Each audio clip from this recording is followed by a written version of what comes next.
Hello, and welcome back to another episode of Critical Reactions with your host, Bryan.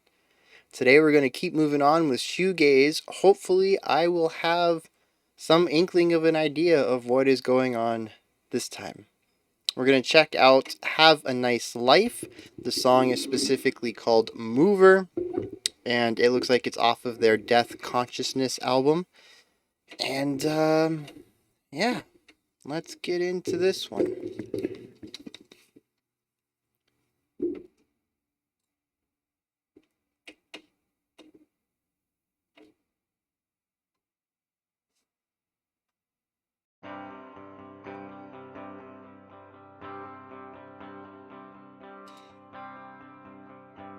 Okay, so...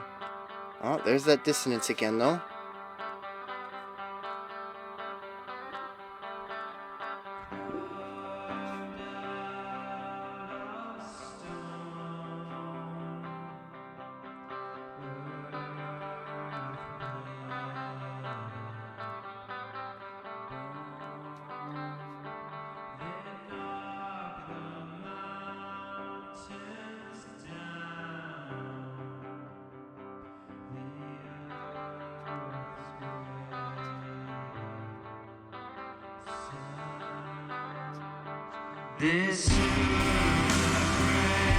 Wow, that comes out of nowhere, doesn't it?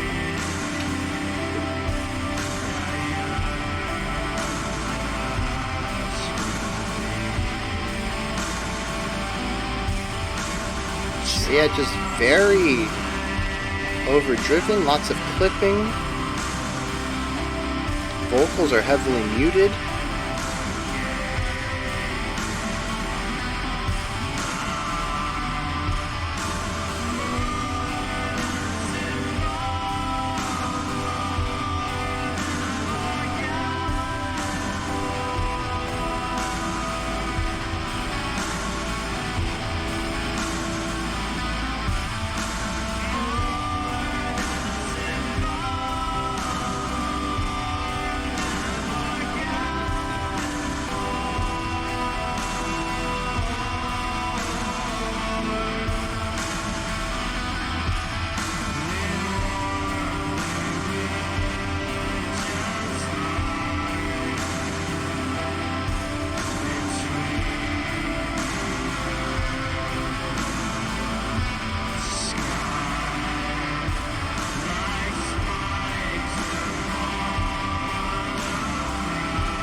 That piano is sitting in such opposition of everything else that's going on.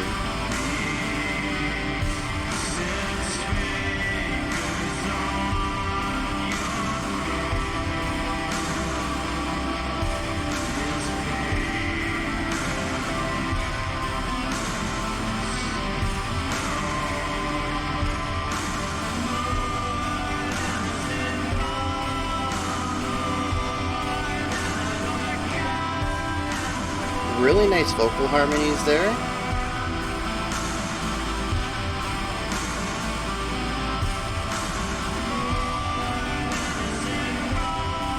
So that guitar is mostly laying down some texture work, and the piano is doing a lot of the melody line that's going against the vocal work. Very sparse drums.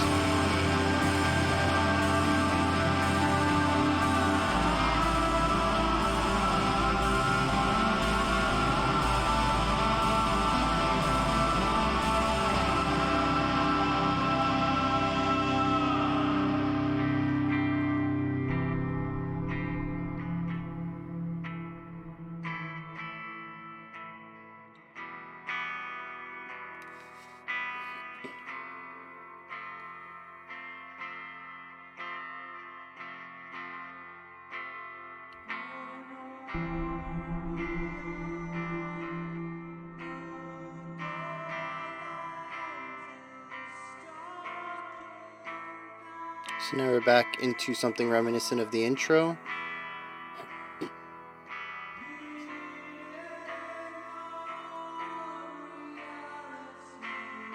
And we're going to move back into the heavy section, aren't we?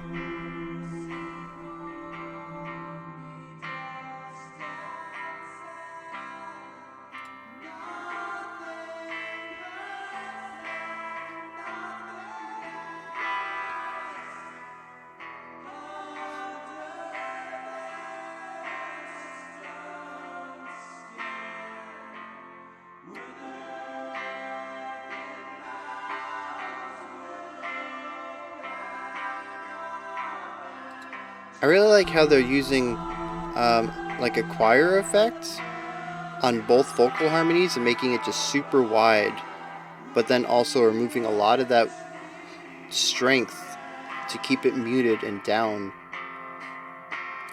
And once again, just like yesterday's track, My Bloody Valentine, we have a heavy emphasis on, almost sounds like the destruction of the media.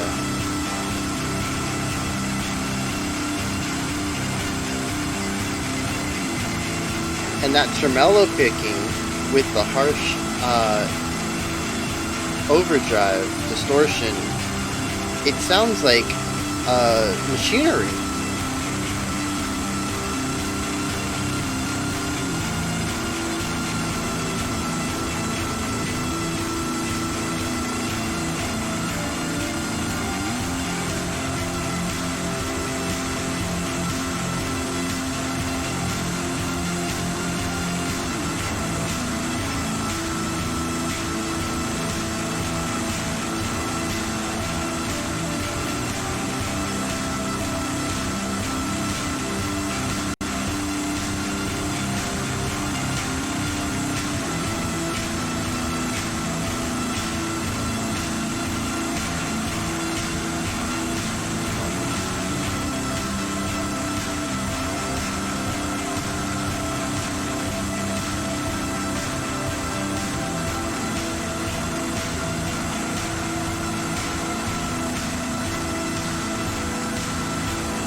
So we got some heavy repetition and some extreme dissonance and clipping, very reminiscent of post-rock, post-metal stuff. Except against that we have the ethereal piano. And I think there's a synth as well.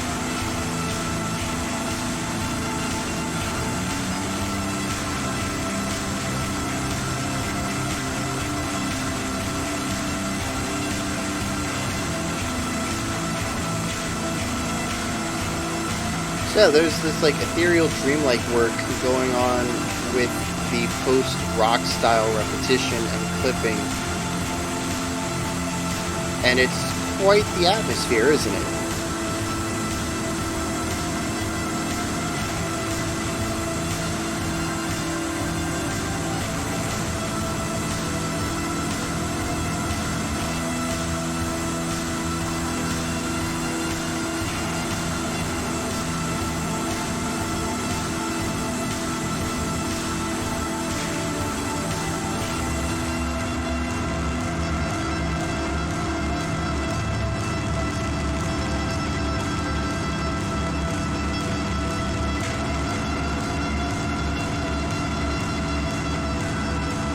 Yeah, those sparse drums just add more to the idea of machinery, at least for me. That's the visual I'm getting from this audio.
Yeah, this ending just keeps going, huh?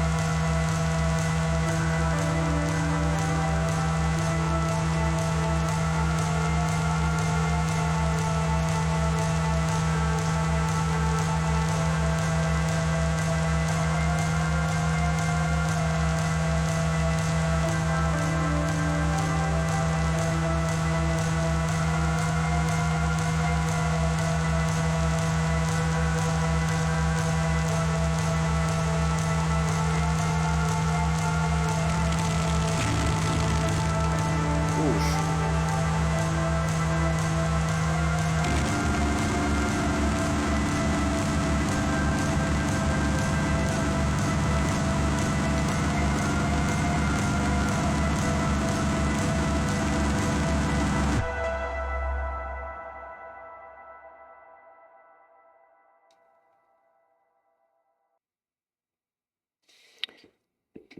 All right. So I'm starting to see some similarities here between Earthmover and yesterday's something. I don't remember. What was that My Bloody Valentine song called? Only Shallow. We have a strong emphasis on a contrasted idea in texture. We have clean poppy stuff.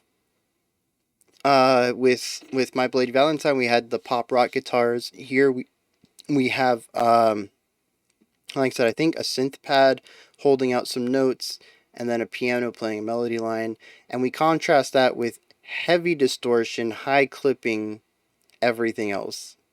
Um, well, actually, I could argue with My Bloody Valentine that the singer's voice um, leaned closer into the dreamlike, clean aesthetic, whereas in this one, I think the vocals were clean. I mean, that was a long.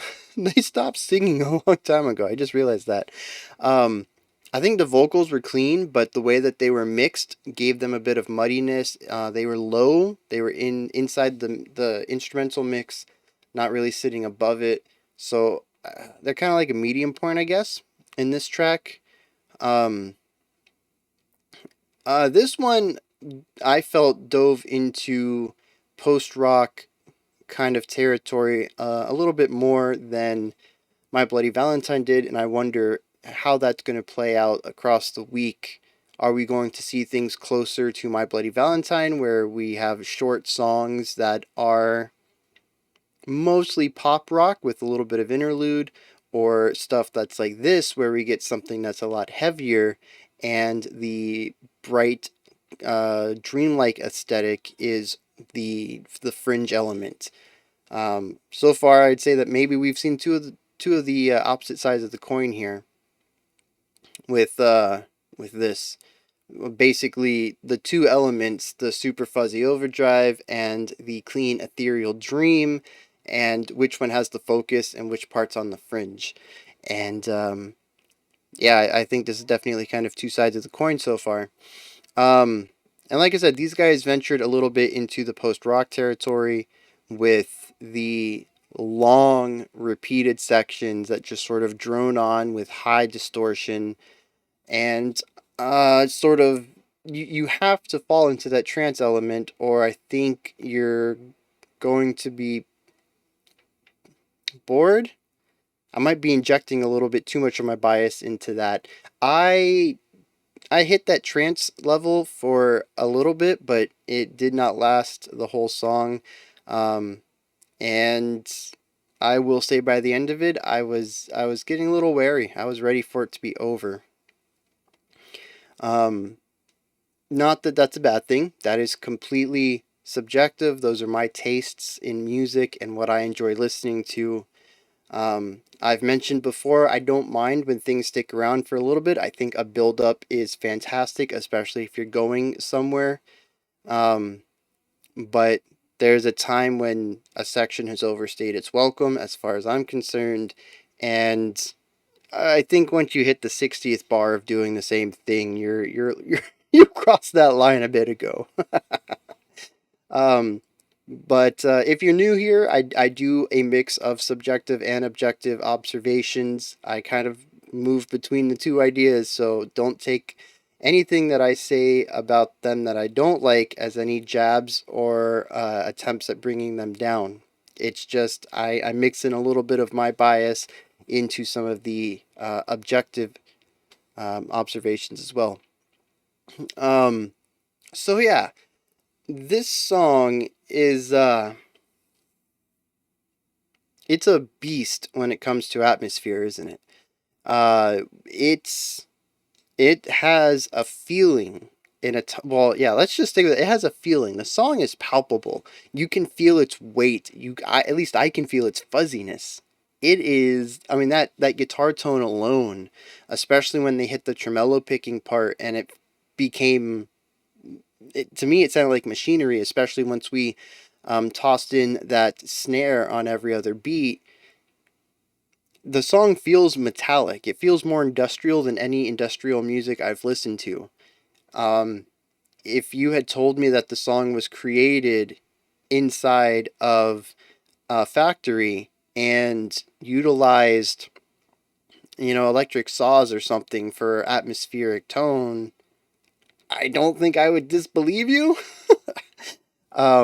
I think they did a phenomenal job at sort of digging into that sound and making it feel not like traditional instruments. There is definitely an edge of unusualness as far as tone and timbre go. These are not sounds that we normally associate with music, at least as far as I'm concerned. Maybe if you've listened to a lot of music like this might be tame for you. This might be usual. It's just sort of the norm. But for me, these timbres are very esoteric. And like I said, the sounds and tones themselves I associate more with machinery than instruments. Um, there is also a huge emphasis on that clipping, on the audio deterioration and destruction.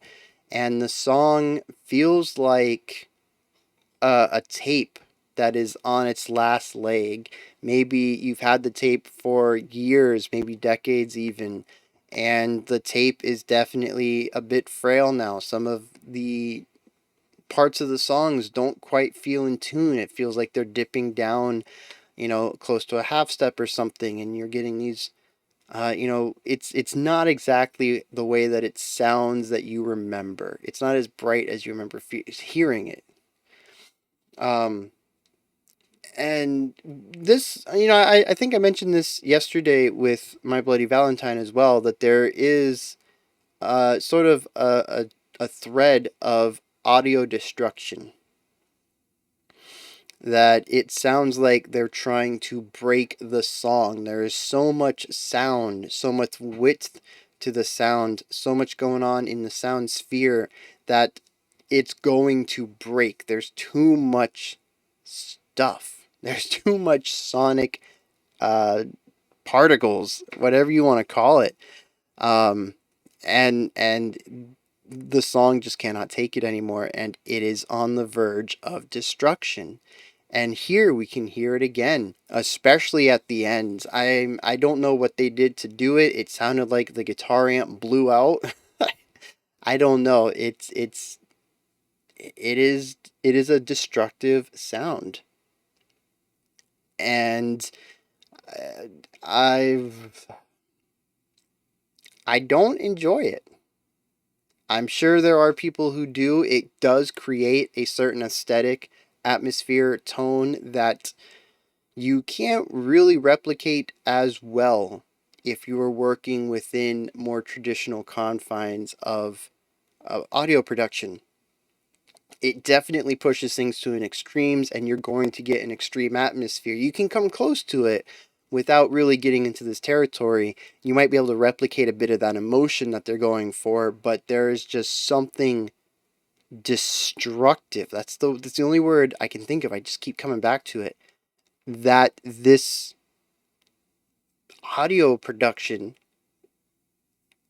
injects into itself. It is just raw deterioration and degradation of sound, of medium.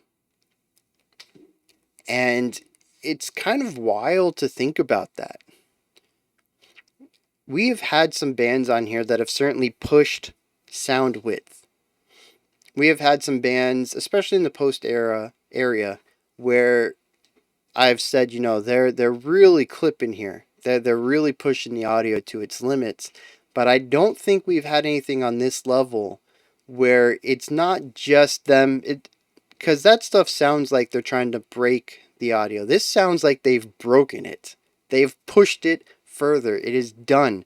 I keep coming back to this analogy of the tape, where the actual tape itself is beginning to deteriorate, and that's exactly what this feels like to me. It is old media that has begun to deteriorate with time, lack of upkeep, and this is the production. It's like you created a beautiful song, and then the tape got left in an attic for a decade, and we put it in a tape player now, and the tape itself is just not at 100% anymore.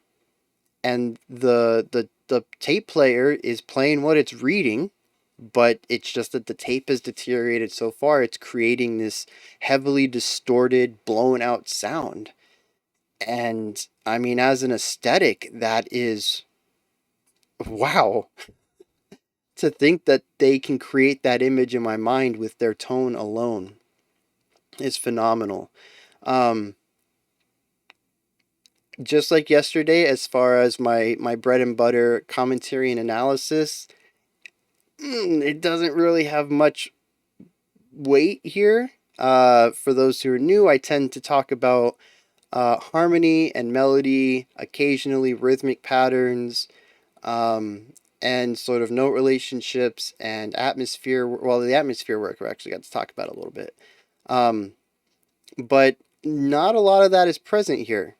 We kind of stick with uh, simple rhythmic ideas and a lot of repetition. We can't even really go much into song format because the composition style is simple. We had, I think, a verse, chorus thing at the beginning, and then we entered into the 7 minute finale, which was a ridiculously long, not a build up, a long repetition, a droning, to take a word from the post subgenres, some dissonant droning. And there's a little bit of variation that happens. It is not 100% identical from beginning to end, but it is that. It is little variation.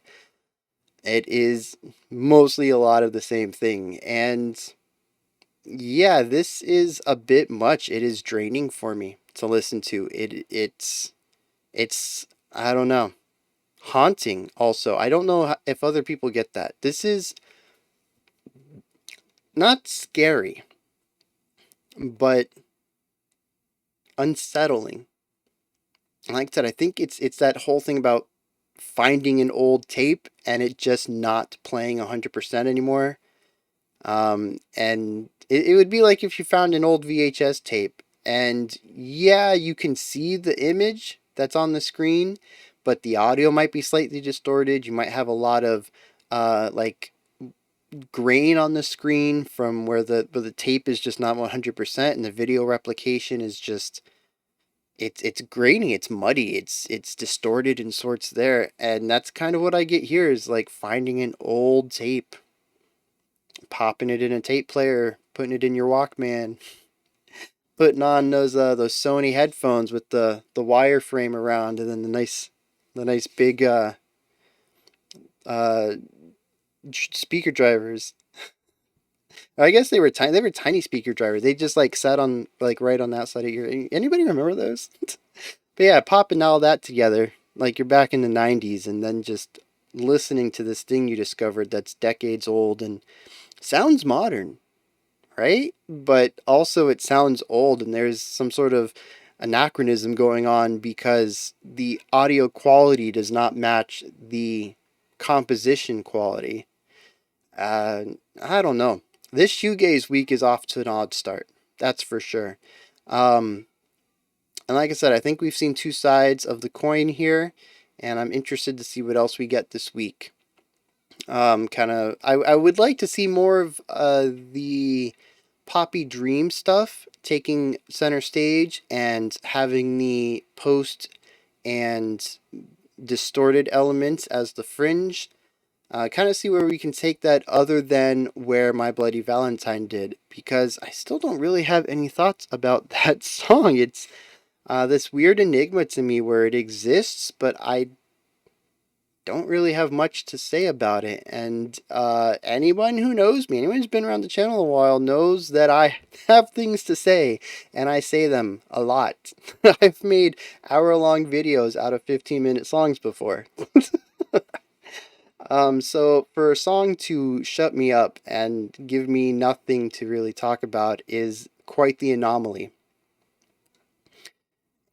Because of that, My Bloody Valentine will probably be on my mind for quite some time, even when the week is over and there's no reason for me to think about it. It's going to be stuck in there. If I ever run into another song that leaves me speechless, I'll be like, oh, geez, this is another My Bloody... It'll be like 10 years down the road. I'll be like, God, it's My Bloody Valentine all over again. But yeah, so interesting stuff here. Interesting stuff. Even if, personally, I would have liked the song to be about 5 minutes shorter, I also understand that would have defeated the purpose. You can't get that droning trance stuff from a song where you don't actually drone on. So, just not my cup of tea, and that's fine. I am not the intended audience. I might come around to it one day, but as I am right now, and my biases and personal likes, it's just not for me, and that's fine. But those are my thoughts on, what is this band?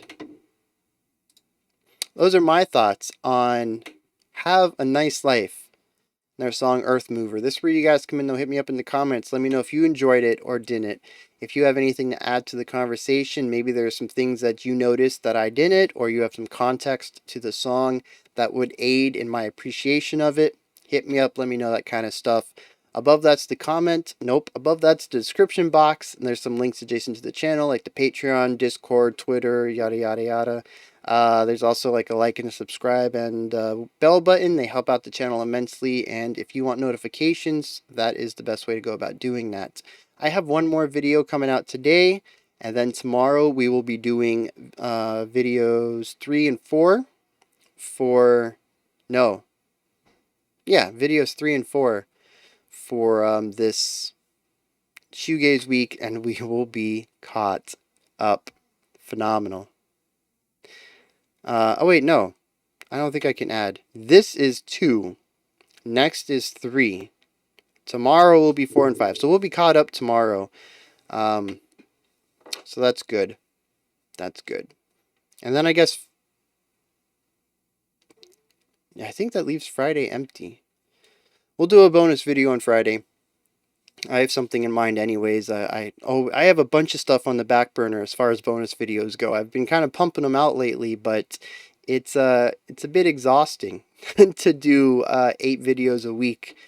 And then for this week I did, oh my god, how many did I do this week? So yeah, I have a lot of videos that I've wanted to do for bonuses and then didn't. So it won't take me long to be like, oh yeah, I got an extra slot, we'll just toss this in there.